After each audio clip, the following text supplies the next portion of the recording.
I am a New Orleanian, born and raised. Shout out to all the local people in the building. Woo! So I was sitting in class my junior year at the best high school in the city, Jesuit High School. In case you don't know, now you know. And I was sitting there and I was looking at everything around, and I was just seeing my life up to that point. Felt like I was stuck in New Orleans. You know, everything was bored. It was like no opportunity, and I just told myself that in order for me to make something of myself, I have to leave, right? I have to get out of here. I need to get opportunity. I need to get exposure. I need to get all these things, which I can't find in New Orleans because at this point I've been in New Orleans my whole life. So I applied to colleges all over the country. I applied to UCLA. I applied to Loyola Marymount, Howard University. I applied to University of Miami. And I'm just so excited about this opportunity to get out from New Orleans and to go and get a lot of these things, you know, opportunities, a girl,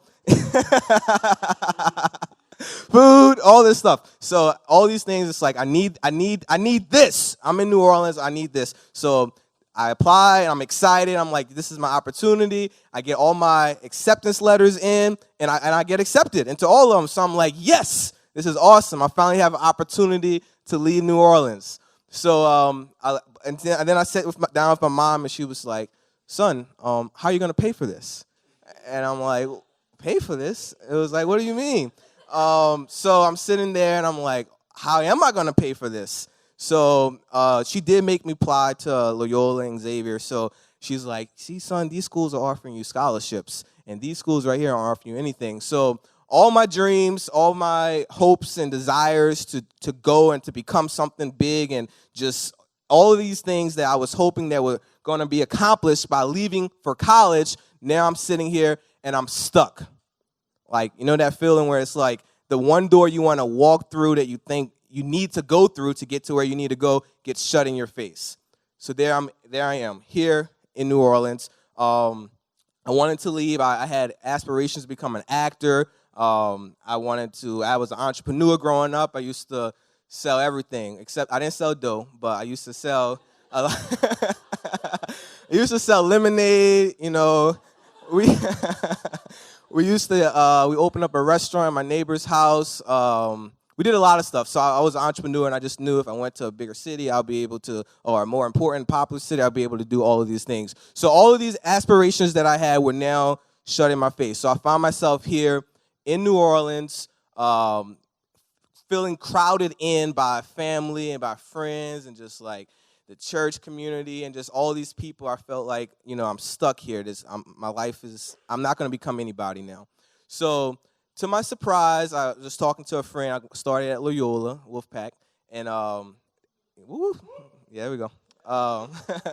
So I'm at Loyola, and a friend of mine tells me that there's an opportunity to be in a play at a local theater on Anthony Bean Community Theater right there on Carrollton. So I go and I audition for the play, and what do you know? I get the part. So I'm like, wow, I'm in a play. I'm here in New Orleans, the land of no opportunity, and I get a play. I get a part in a play. So I'm very diligent. I'm studying my lines, working really hard, and the play runs. And the last weekend of the play, an agent is in the audience, and another friend of mine that I grew up with here in New Orleans kind of introduces me to the agent. The agent tells me about an opportunity for a movie that's coming to New Orleans, and she thinks I'll fit the part. So I go audition, and I don't get the part, but I end up getting casted as an extra. So if you press pause and you look in the background to hurricane season, you'll see me. I was the towel boy.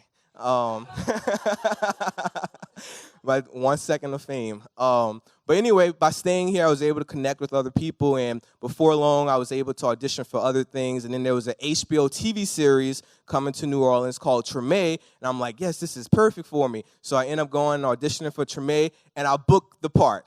On a national TV series, HBO, I played a character of Demetrius in season 1 for a couple episodes. So I'm like, wow, I can't believe this. This is crazy.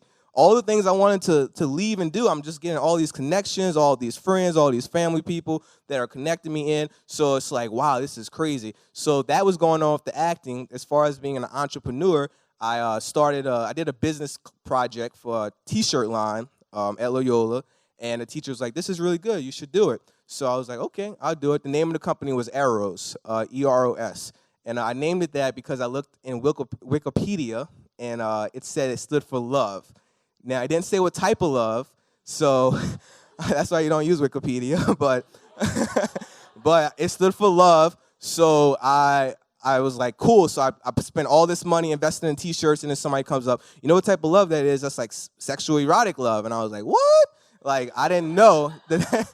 And I had already put all my money into these clothing lines, so I was like, I'm going to keep it. So I came up with the acronym, Everyone Rises Over Struggles, and the whole 9 yards, fashion with purpose, and it worked out. So I share that story to say once I launched it as a class project, to my surprise, because I had so many connections, went to high school here, grew up in a community, a lot of people were here to like support me, and it ended up taking off like faster than I thought it could. We were having parties, renting out ballrooms all over the city. I was able to rent out the Superdome my junior year of college and throw a big party and fashion show there for the clothing line. Celebrities wearing it, online store, getting stuff from overseas, getting stuff here, going to trade shows. So all these great things are happening that in the city where I thought I needed to get away from, in order to like find myself in all these opportunities. And then the last thing was as it relates to like serving the community through church. I always have a passion to like give back and to serve the local church and just try to get involved with making the city a better community.